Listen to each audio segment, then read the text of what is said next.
Hello and welcome to Sensei podcast. This is Manos Bilakis discussing with leaders in the field of CTO and complex PCI. Sensei means teacher or master in Japanese. The goal of the Sensei podcast is to help you learn and improve in CTO and complex PCI so that you can become the best that you can be and offer your patients the best possible results.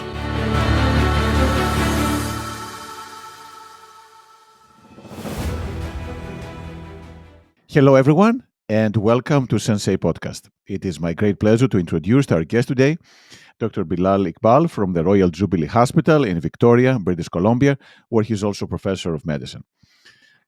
Bilal, thank you so much for joining us today. Super excited to hear about your journey.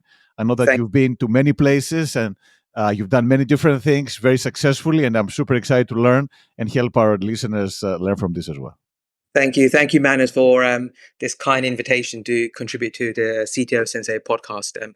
Absolute honor and privilege to be here today, just talking to you about my journey. And the privilege aspect comes from the fact that many years ago, my journey started by reading your textbook many times over and over and over again. And in fact, it very much sits on my desk. This is the third edition, right?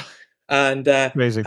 And to actually be able to sit here, I never thought I'd come to a day where I'd be sitting here talking to you and specifically about my journey in this world. So thank you so much. Absolute honor and privilege. No, thank you. And again, you've done such a phenomenal work, and starting from the UK, right? So tell us a little bit, how did you end up moving from the UK to Canada and going into CTOs? How did this all start for you? So, I mean, the whole. I mean, as you know, I was born and brought up and trained in the UK, and my journey into cardiology is very interesting. I always had an interest in cardiology, like even from a young age, like when I was 6 years old, and figuring out. I discovered the radial pulse, and I would go to my family physician. I'd always have some cardiac questions to ask him. My mum would take me when I had a sore throat, and so I cardiac stuff was. To me, it was the thing to do. And then when I studied in high school, I was fascinated by the heart as an organ itself, and I knew I wanted to become a doctor. And even before I went into medical school, I knew I wanted to become a cardiac doctor or a cardiologist. The interesting thing is that when I was in medical school, I was only exposed to cardiac surgery. I spent 1 week in the cath lab and I only saw diagnostic angiography. So when I saw cardiac surgery, and I'm very hands-on, I decided I want to become a cardiac surgeon. And so that's how it all started. And I was immediately after qualification, I was very fortunate to secure a job at the Royal Brompton and Hereford Hospital as a junior cardiothoracic fellow. And I worked with Asker Kagani, and at that time Magdi Yaqub had just retired, and I enjoyed it. But how I was drawn to interventional cardiology is interesting, because we'd often review the angiograms and go to the cath lab, and I would often get left behind in the cath lab, and the team's gone off back to the OR to operate on some 3-vessel coronary disease. And I'm sitting here fascinated at how this wire is going across these narrowings that we could potentially bypass, and how this balloon is going up and stretching. So I was completely fascinated, to the point that at the end of my 6-month rotation in cardiac surgery, I decided I was going to go into interventional cardiology. And I mean, I was opening and closing chests. I was harvesting veins. I was harvesting radials.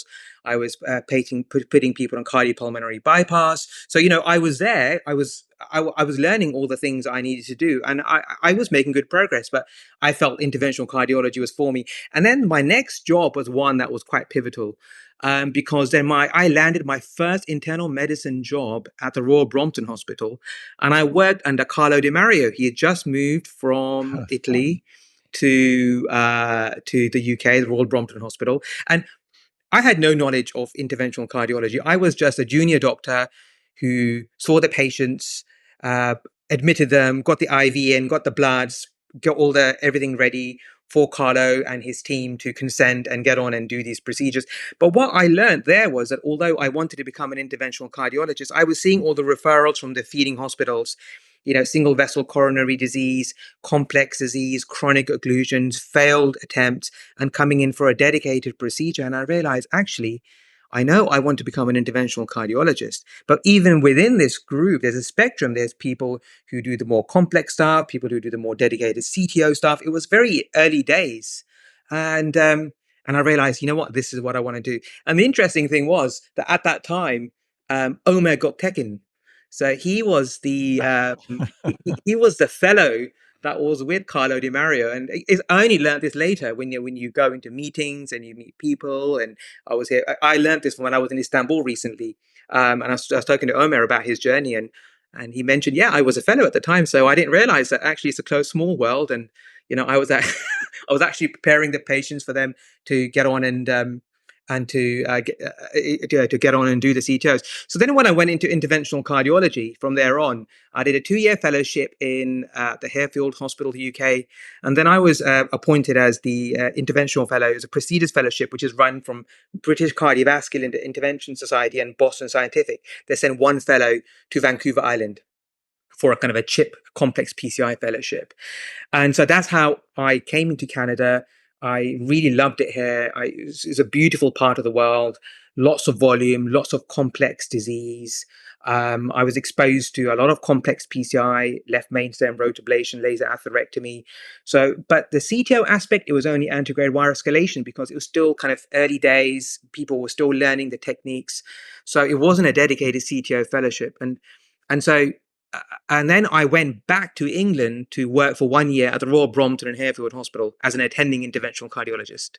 Interesting, where my journey began as a cardiac surgery fellow, then as a cardiology fellow. I go back there to actually work as an interventional cardiologist. And then I was offered a job to come back here to Canada, and weighing all options, speaking with family. It was difficult, the whole move from the UK with all my family there, and I've ended up coming here, and I've enjoyed every moment. And how I got into CTO PCI specifically is, again, it's the same thing. I never had a dedicated CTO PCI fellowship. The CTO PCI fellowships they came around in 2017, 2018. They were coming more mainstream. So, but then I recognize that I'm seeing these patients who've been managed medically for years. They're labeled as having no angina. They've got these large ischemic burdens, and they've got breathlessness and fatigue, the common symptoms with CTO PCI. And then I'm seeing some of these people I follow up. And over the years, that viable inferior wall has now become scar. And I thought to myself, well, you know what? I'm doing an injustice to my patients. I'm good at AWE. I know my microcatheters. I know my wires. But then it comes to a standstill. I'm using dual catheter angiography. But when I can't do AWE, I don't know what to do. And so that was the drive to say, actually, you know what? I need to learn the CTO PCI. Everyone talks about this hybrid algorithm, but to be a hybrid algorithm, you need to know all the other techniques. So that's how I got into CTO PCI, and I can talk on and how about how I went ahead and learned it. But that's basically the introduction into the So CTO work. it is fascinating. It's a small world, as you said, and actually Yeah. both Carlo Di Mario and Americo Taking, they both have been on the podcast, and obviously they're world leaders on this area, and they've really paved the way. But it's fine to see how the pathways intersect. Out of not necessarily planning, but because randomly how things affect each other and result in great operators being developed in different parts of the world. But if you go back to your early experiences. So it's so fascinating that you moved from surgery to cardiology and then gravitate to intervention. Then how did you actually learn the CTO part? I mean, you've done obviously complex stuff. You did the complex fellowship, as you said, in Vancouver. So you already had a lot of experience on that. And then you have some proctors. Did you have So other techniques? How did you learn? So that's also very interesting. Sometimes I look back upon and reflect upon how I learned it, and it's a little bit unorthodox, I must say. So I having done a lot of complex PCI as a fellow, in my first year as attending, the PCI volume here in Canada is high. We're performing over 400 to 500 PCIs per year. So you're exposed to a lot of complex PCI. But how I learned CTO PCI, I sat down and I said to myself, well, I can't take time away to go and do a CTO PCI fellowship. There weren't very many around, right? And I felt I had a good base. and to actually at least start looking into reading the ins and outs of CTO PCI. And I started reading your book. You had, and we're very lucky in this day and age. If you look at the historical photographs, I sometimes see them and I wonder, like the first PCI that was performed, the first open heart surgery or surgical technique, you have these photographs where someone's operating and then you have 40 doctors all crowded around them, all scrubbed up, having a look. But in this day and age, I think we're so lucky and fortunate with the advances in our communication and technology that there are so many live cases. And that's how it started. I watched, I must say, thousands of live cases. On the internet. I watched them so many times that I knew them off by heart. And that's no understatement. I watched them so, and the thing is that everyone, when they watch live cases, they always focus on the hand and what's going on. But actually, to learn, and this is some of the advice I give my fellows, is the actual panelists, the expert panelists. I think they are incredible. They're all experienced operators. Everyone has a different perspective, and they're right in their own regard based upon their experience. You can give a RCA CTO, there may be a good landing zone for ADR, there may be the first septal, second septal. Everyone will have a different approach, and no one's right or wrong. And I think every live case, what I enjoy the most is when the angiogram is shown and then everyone provides their techniques. So you see what they do, and then you learn how they do the procedure. And during the comments they make during the case, it's a learning experience. I watched it so many times that, for example, I actually knew how some of the operators were. Like if I saw Alexander Vran, I would say, you know what, I know which wire he's going to ask for next. If I saw a Stefan Brinfret, I said, oh, he's going to ask for this next. Everyone has a different way and approach, and but it was good to see that, right? So then after having seen all these, I kind of learned the ins and outs of CTO PCI. Now, the question was, how do I translate this knowledge in my brain, in my head, to the real practice? I thought about, well, do I get proctors in to come in and etc. and have a look and guide me through? Proctoring in North America is different to, as you know, proctoring in Europe, where the proctor doesn't get hands-on and, there's issues with privileges and licenses, etc. So the make and break for me was, I had a young patient with a right coronary CTO. It was a short occlusion, but possibly a jump collateral, possibly an antegrade channel. And I brought him in for dual setup angiography, and I thought we were going to do antegrade wire escalation. And the bailout strategy was a nice juicy septal retrograde. So I very quickly learned that there was no antegrade wire escalation option. So I just put everything together. I took out a microcatheter, and I used a Sion wire. I remember that day. Sailed straight into the distal right coronary artery. And, within a very short while, I completed a guide catheter extension reverse cart. And of course, with retrograde PCI, how you remove the catheters, making sure you protect the collateral, making sure your guide catheter doesn't go in, collateral injury, all of these things, algorithms were in my brain. And I followed the whole protocol, and it was a very successful procedure. And I think that was a eureka moment for me. That made me realize, you know what? You can do it. And from then on, I just continued to do more cases, a lot more retrograde cases. The same thing happened for ADR and using a Stingray.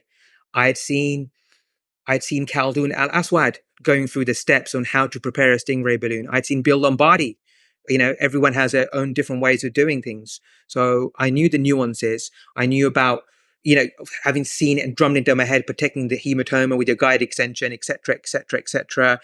All of that, I had seen that. But, I did my first ADR with the Stingray, and I was successful. So I think that was another eureka moment for me. So I think I was fortunate to have selected the right cases to go ahead and use my knowledge to do the cases. Had I been unsuccessful, I think that would have been a negative impact. And maybe I wouldn't have been as successful in doing more and more cases. And then as the cases developed, then I came to another kind of block where actually the next stage would have been an epicardial collateral.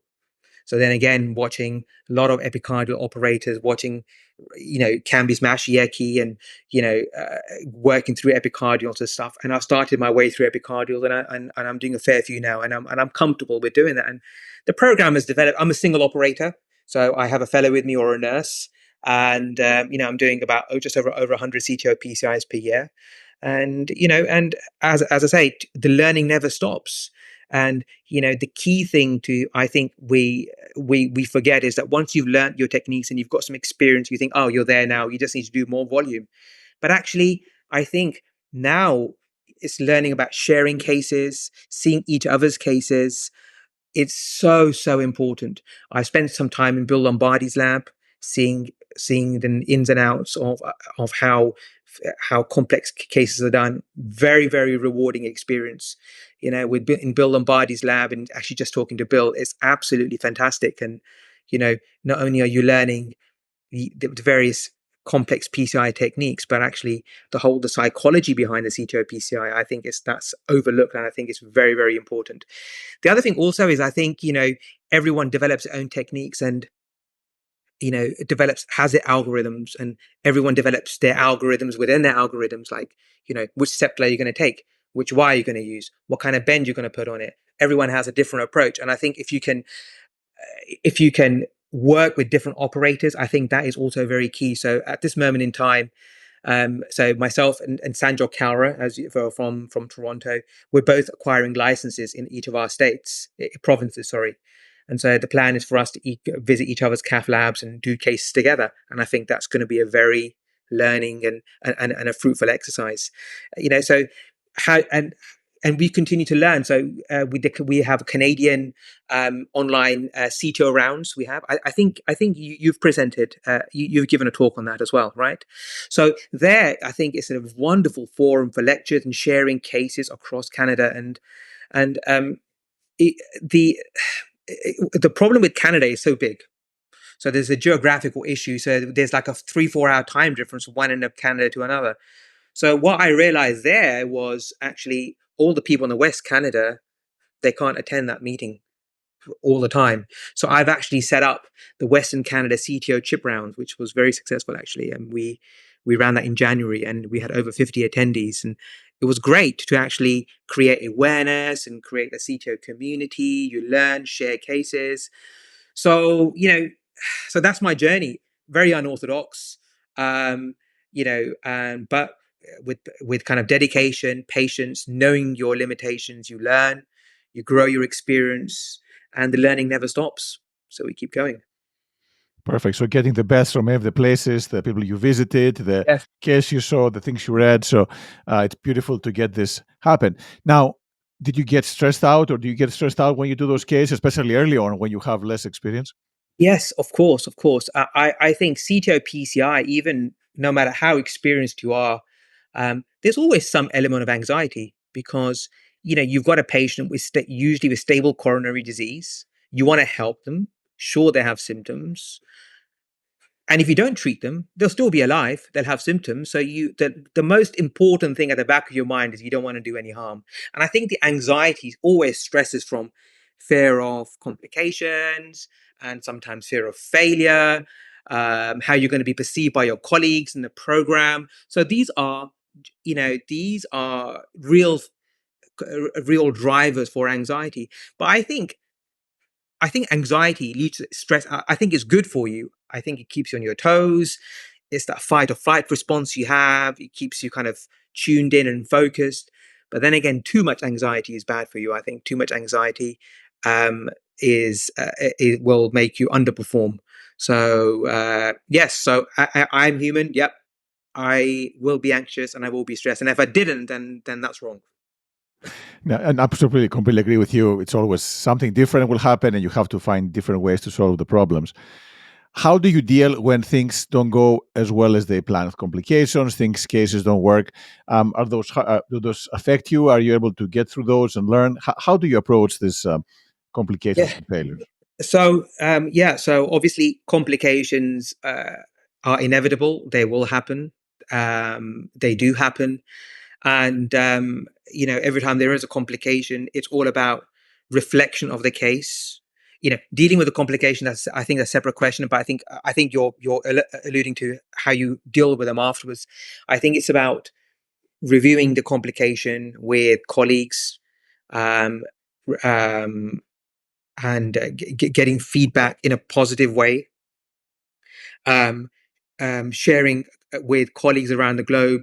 I've CTO friends that I can call on. I share the cases, see what I could have done differently.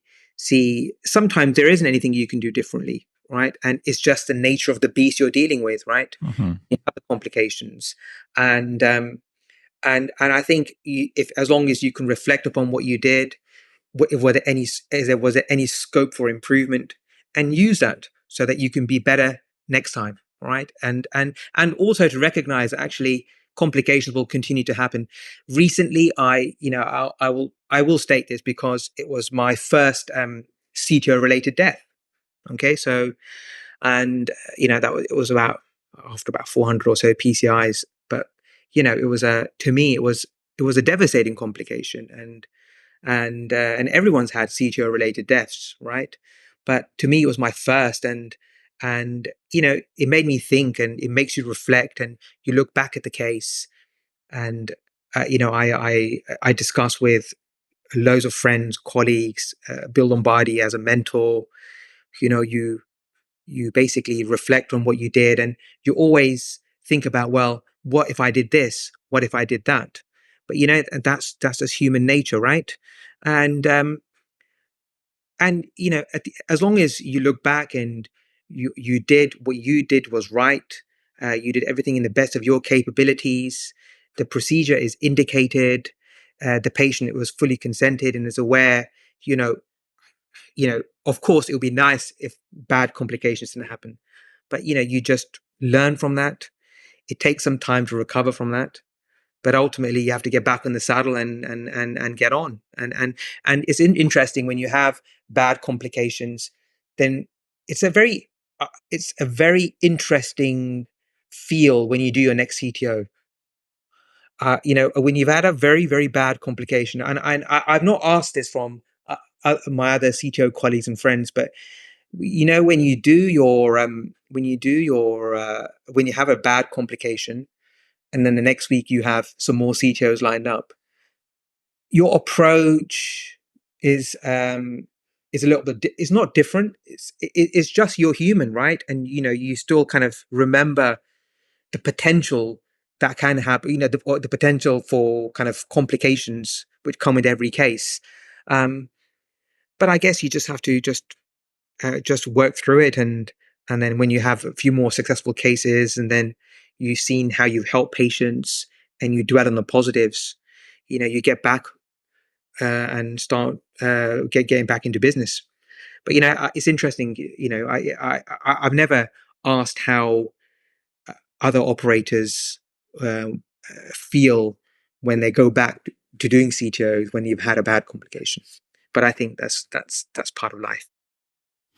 You're right. I think everyone feels a little different when you do that first case, and that's why it's so important to actually get on doing those cases, because some people actually even consider quitting either Yeah. CPOs or complex intervention. And Yes. as you said, this is part of the process, and things will happen to everyone, no matter how good you are.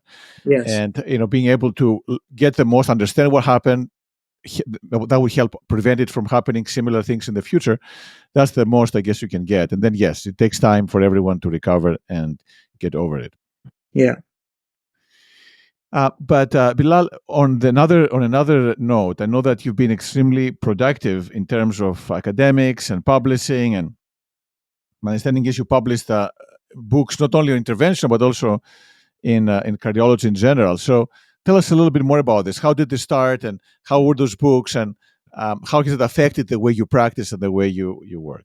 So I've written a lot of internal medicine textbooks, and they're kind of in England you have the MRCP exams, which is for internal medicine, and when I did those, that's basically the equivalent to your board exams, right? Mhm. For internal medicine. And when I did those exams, I wasn't happy with the books that were available. So I said, you know what? I'm going to write my own textbooks. So I actually started writing my own textbooks with my friend Gautam. He's an hepatologist in London. So we were good friends, and we kind of worked together. And we wrote 2 books for the whole of internal medicine.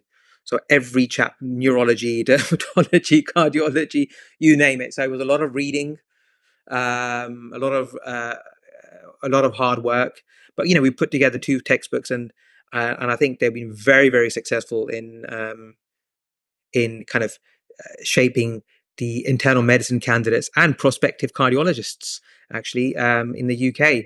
I often go to meetings, CTO meetings, and I'm approached a lot by interventional fellows who come to me and thank me for my textbooks because they they use them to get through the internal medicine exams before they can do the specialist cardiology training in the UK.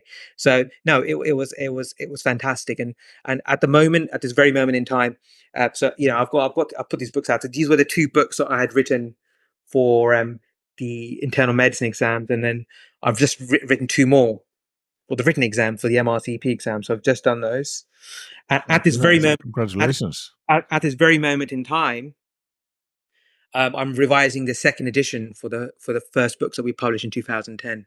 So I'm doing a lot of at the moment. I'm working on neurology and rheumatology, and so I have to find time for that between my CTOs to do some reading. But yeah, no, it's a lot of hard work and dedication, and of course this with your CTO textbook. It takes time, and it takes you away from your work, takes you away from your family, and then you just have to find that balance and just work through them. So, but writing a textbook now it takes longer. When I was a fellow, I had less responsibility. I wasn't an attending. I didn't have to deal with X, Y, Z. But now you have more responsibility as an attending interventional cardiologist, and you're looking after your patients, and then trying to find the time amongst your busy clinical duties to do this. It's a big job. But to me, if someone says to me, "What is your biggest professional achievement?" I actually I actually think it's my books, because I'm able to kind of impact and touch all these doctors in training, and so yeah, Yeah, congratulations. And again, it's one thing to write about cardiology intervention that you do every day, but I could not imagine many people who would sit down and go through neurology and other specialties. I think most of us have forgotten long ago about what these disciplines are. So yeah, congratulations. That's obviously a huge amount of work. But also, you published several new techniques and related to CTO, PCI with rotablator and pacing and other ones. So how do those come? Is that just inspirations from the moment that then you wrote up? How did you um, yes, come to yeah. these techniques? So for example, it's like the rotor pace technique, which we published recently. No one uses pacing that much in rotational atherectomy, but when you do have the bradycardic complication, I'm not going to hear anyone saying you don't need it, or you can give aminophylline, or you can do this. When you've had non-conducted P waves and the patient is seizuring on the table, sometimes that you may need it. And so the ability to pace through the rotor wire, there's a nuance to it, there's a technique to it using applications of transcoronary pacing. So I felt that there was, because I was using transcoronary pacing during during routine PCI for osteal placement of stents, or sometimes people, when they have bradycardia during a STEMI, you don't have time to put in a temporary wire, you can pace on the wire. So then I basically developed an algorithm and a technique to actually pace on the rotor wire, which only paces when the burr is delivered to the guide catheter tip. And it's worked very, very nicely. And, I'm not saying I use it all the time, but I know that if I do need pacing or in an emergent scenario, I don't have to rush for a transvenous pacer to bail me out.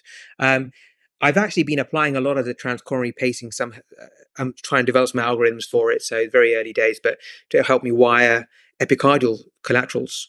So sometimes you get the pistoning effect, as with your microcatheter, particularly when you're switching between one wire and the next. You're switching from a Sion Suo to a Sion Black, and you've got a naked microcatheter just moving backwards and forwards through an epicardial. That makes me anxious. And so just during that time, just to rapidly pace on one of your angioplasty wires in the other coronary to 110, 120, just reduces the pistoning effect while you quickly get your wire.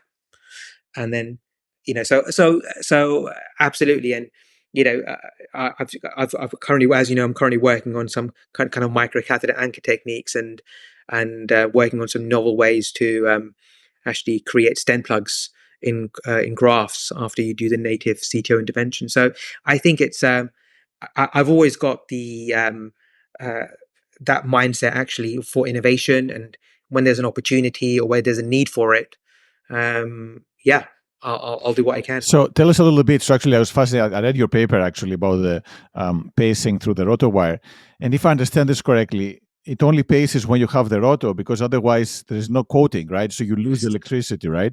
But if Yes, the rotablator is on, then you have insulation, so then you transmit the electricity. yes, So, yeah. so for people who want to do this, you put a needle right as a grounding on the. How do you get the other pole on the and then to make sure this works? So the rotor wire, once you deliver it to to the tip of the your target vessel, you can't do transcoronary pacing because you lose the energy, right? You need if you have a microcatheter over it, sure, but I found that actually when you deliver the burr to the guide catheter tip, the whole burr in the housing unit serves as a beautiful insulator, and then you can pace. So then you apply to one aspect of your from your alligator clips to the skin. Okay, so and then the red one to the skin, and then black one to the tip, just where your where the rotor wire exits the housing, and it paces very nicely. So, of course, in patients, it works 92% of the times, which is comparable to the literature for transvenous pacing, which is about 93%. Where you've got infarcts, of course, or scars in that territory, you sometimes don't get the capture. But I think it's a useful technique, and it can save you having to puncture the groin or to get transvenous access when you've already started a PCI and the patient's heparinized. And what's worse is when the patient decompensates and is seizuring on the table, and because of cerebral kind of hyperperfusion, the guide catheters come out. At that time, trying to get an emergent transvenous line is a nightmare. So rule number one of a complication is try to avoid it, right? So, No, no, absolutely. And so then how do you apply the electrode, the clip to the skin? Do you get you put a needle in? Which part of the body do you use that? You do the so, leg or? So I have I just use next to the radial site. That's where I just put a needle in. I found that with bigger needles, you get more contact with the tissue, and you're more likely to get successful pacing. I've done it with the groin as well. I found that there's no real difference between the thresholds that you achieve. With the arm, you get twitching. With the leg, you don't get twitching because it's a unipolar pacing mode, right? So Sure, you just have sure. to warn the patient of that. But it's a great technique, and it works when you need it to work. Yeah, and as you said, it's a simple thing. You have the equipment there anyway, so it's not like you're doing any extra steps. So something very easy or practical you can do for this, and even other cases when you can get IV access, as you say, by doing a PCI in the right coronary and an infarct. Yeah. Great way to get it done as well. Yes. So, so Bilal, so you do obviously a lot of things, and there are 24 hours in a day, 7 days a week. Yeah. So, how can you get things done? What are your secrets? Do you work? Do you sleep less? Do you? How do you make it work? I don't sleep less. I get my. I think sleep is important. Otherwise, you don't get the work done, right? We overlook that. Sometimes you feel actually staying up late at night. Sometimes you have to. Um, you have more time, you get things done, but rest is very, very important. I think it's prioritizing your time, and having a structure to your day is very important rather than just taking on whatever comes and just doing it. Here in Canada, we have, as interventional cardiologists, are very busy. We have quite high volumes. You have to dedicate your time to your patients in the clinic, to your cath lab, then to do all the admin work. Then, of course, then you have your research. Then you're writing these textbooks. It takes up a lot of time, and it does eat away at your personal time. It does eat away at your family time, time you spend with your children. But you just have to kind of make a timetable. You have to prioritize, and you have to look. I think the important thing is to improve your productivity. I think it's important to look after yourself mentally and physically. So being engaged in sports. I do a lot of sports. I actually do a lot of resistance training, and I have a very big background in boxing and MMA, which is which is quite Perfect. which is which is quite a different and a unique thing for an interventional cardiologist. And I do that not to compete. Um, Although back in the days, maybe I did compete a little bit, as when you're training with different clubs. Isn't that dangerous for you? I mean, what if you break a finger or something? This is why this is why I don't do it. So I use it. I just train to kind of promote aerobic exercise. So I think boxing is a very nice aerobic exercise. I do a lot of that. I teach and train my son, and I think it's the best aerobic exercise you can do, as long as you don't get punched in the head. Uh, um, Yeah, well, I was going to say is the fingers is one thing, but then the head is yeah, another one, head is even another more thing. important. So So as I say, you've got to look after your mind. You've got to look after yourself physically, because otherwise, all these things will take a toll on you. They will take a toll on you. And right now, you feel you can do it, but years down the line, you've got to be very careful, kind of with regards to burnout, right? You know, that is a genuine thing.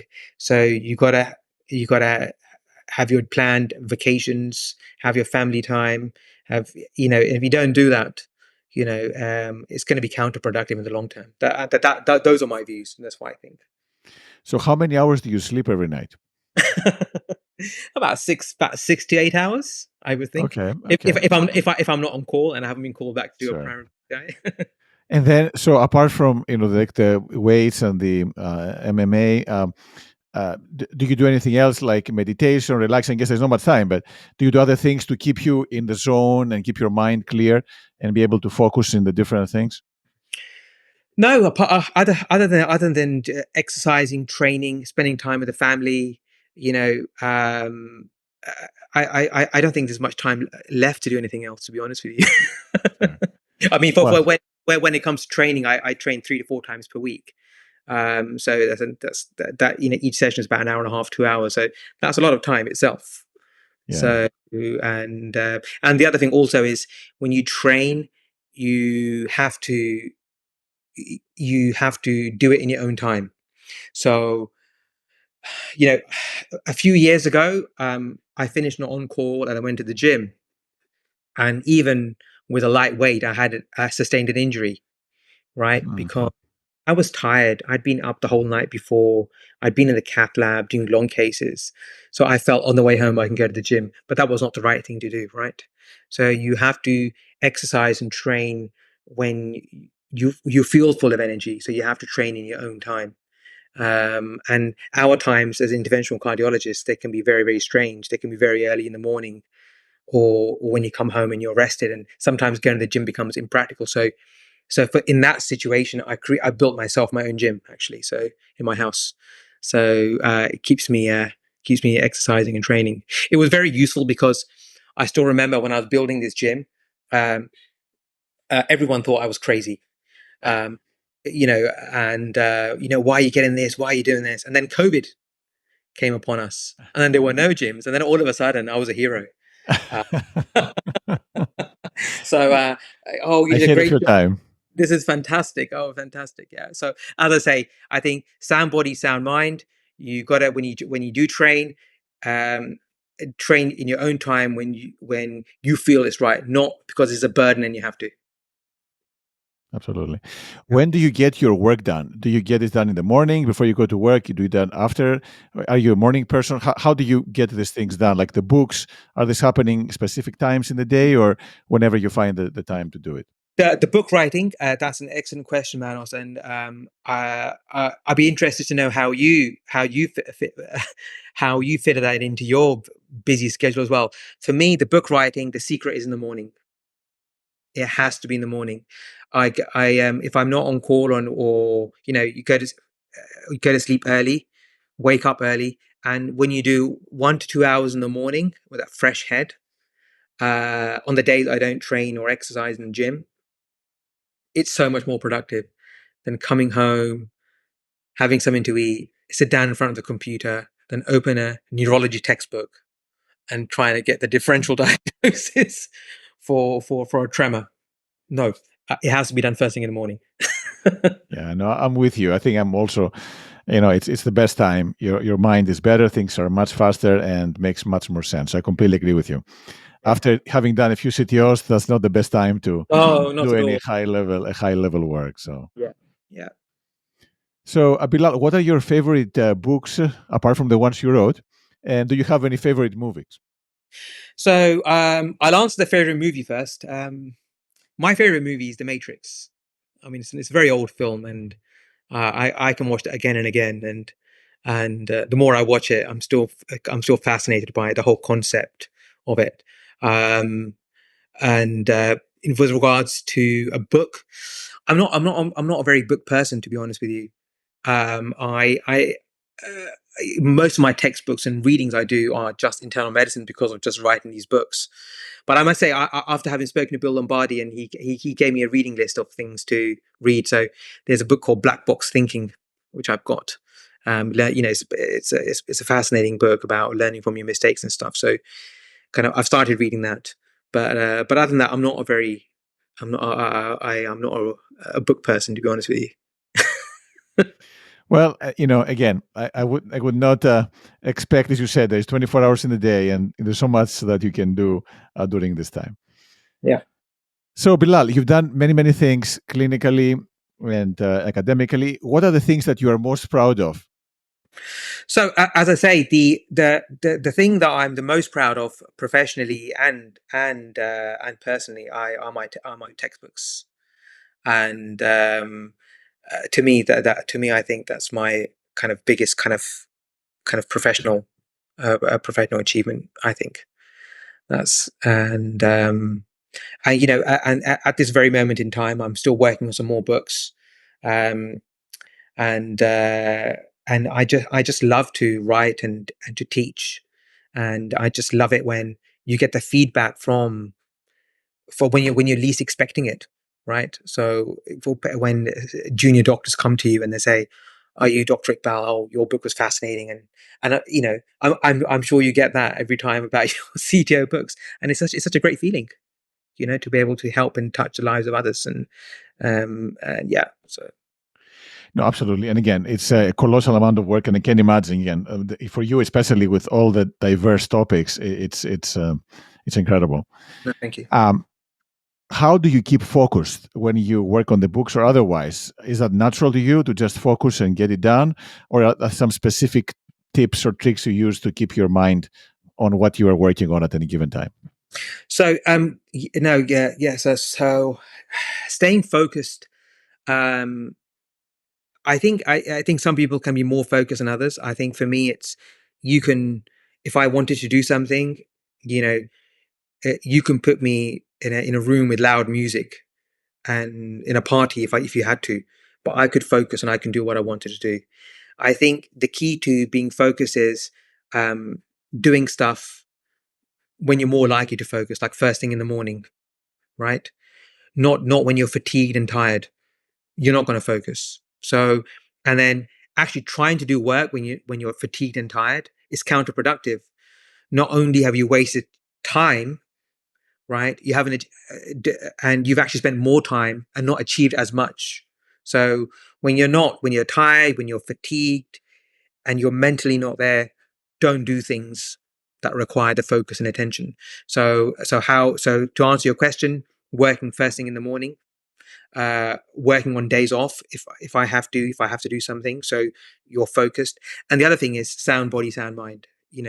As sometimes when you come back from work, you'll say, "Oh, today I'm not going to go to the gym, and because I've got this paper to revise, or I've got rheumatology to read, or I've got to revise this new technique thing, which I need to get published."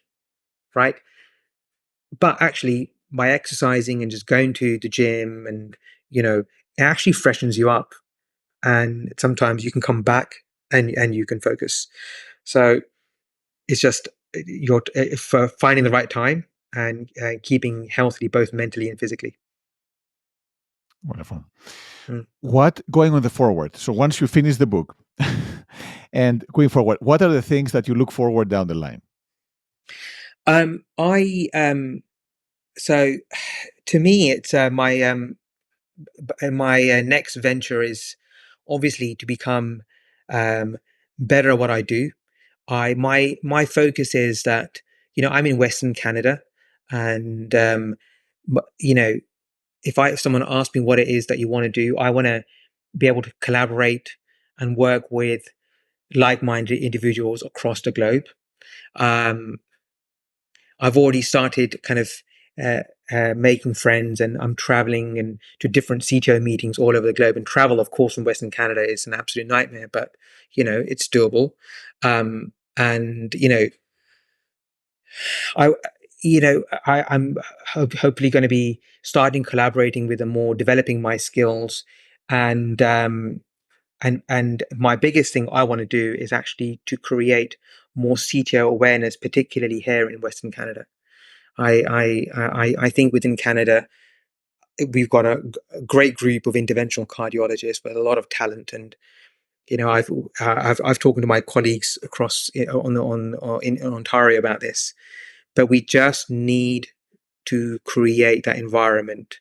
So we there's lots of untreated patients with CTO in complex anatomies, and I think we just need to come together to create the awareness, um, and and to be able to help treat these patients. That's my priority.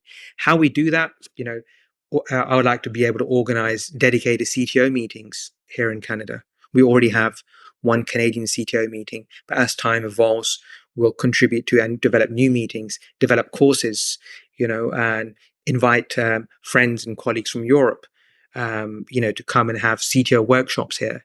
I keep a compilation of various tips and tricks which I've put together. One day I would love to write a book as well. But so those are the kind of the kind of inspirations and kind of things I want to do. Um, and the other thing also is that I'm still learning, and I've got some experience in CTO PCI. My experience is building every day, and every day I inspire just to become better. And in this field we look at different operators and say, you know what, I want to be like Dr. X, I want to be like Dr. Y, I want to be like Dr. Z. But that's great. It's great inspiration. But I think is you have to remember is that you just have to focus on yourself and just make sure that you become better, right? Rather than you trying to be like someone else. So those are my goals. And if you had to give some advice, so for the people who are starting now Mm. and they are interested in the complex or PCI or CTO field and they're early in their careers, or the ones who are recently in practice and they're starting to do these procedures, what is your advice about getting, as you said, to be the best that they can be? Sure. You know, when you're starting complex CTO PCI, I told this fellows this, you have to be humble, right? Um, you have to be resilient. You've got to be able to accept criticism, because a lot of people, when they come in and they start doing CTO PCI or complex PCI, they're already kind of familiar with PCI techniques. And when you tell them, no, that's wrong, you've got to accept that. You've got to swallow the ego, accept criticism, accept negative criticism, use that to become better, um, and to be able to accept failure, be able to learn from your mistakes. And as I said, I always tell fellows this, don't try to be like as same thing, Dr. X, Dr. Y, Dr. Z. You try to be better. You focus on how you can become better. And other things, recognizing your limitations, yeah, and know when to stop and ask for help. Yeah, okay. And I think those are the kind of the basic kind of foundation for kind of a chip CTO operator, right? And as I say, learning never stops. It keeps continuing, right? Yeah, and not only for CTO, but for everything else. I mean, you're right. You do pick up something new. It doesn't matter what it is. Yeah. You're going to be pretty bad at it in the beginning. And the Yes. only way to get better is, as you said, to just swallow the ego, understand, get some feedback, get better, and keep at it. Yeah. Totally. So Bilal, again, congratulations on having done so many things so successfully. And there's obviously a lot of time ahead, so I can't wait to see the new books. I must admit, I'm not going to read your internal medicine books. That's a little too much for me, but I think many people will benefit from those. And congrats on bringing the CTO program and also helping build even more the Canadian CTO world. Thanks again for being today with us. And again, I'm sure we'll be talking and learning from each other in the years to come. Thank you so much. Thank you very much, Manis. Thank you once again for this wonderful opportunity. Absolute privilege. Thank you.